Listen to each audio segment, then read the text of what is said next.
Hi అండి అందరికీ welcome to KKS vlogs. Temple స్టైల్లో పులిహోర ఎలా చేయాలో నేను చెప్తాను ఈరోజు. ఫస్ట్ మనకి తాలింపు సరుకులు మెంతులు, మిరియాలు, జీలకర్ర, చింతపండు, పచ్చిమిరపకాయలు కావాలి. మెంతులు, మిరియాలు, జీలకర్ర ఫస్ట్ నార్మల్ ఫ్రై చేసుకొని, అంటే ఆయిల్ వేసుకోకుండా ఫ్రై చేసుకొని దాన్ని పౌడర్ ఆడుకుని పక్కన పెట్టుకోవాలి.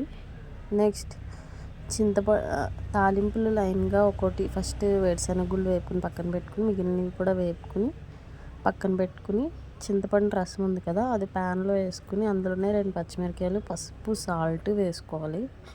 కొంచెం మరిగాక మనం ఆడుకున్న పౌడర్ కూడా అందులో వేసుకుని బాగా దగ్గరికి మరిగేలా ఎగరపెట్టుకోవాలన్నమాట. అలా ప్యూరీ కింద అవ్వాలి.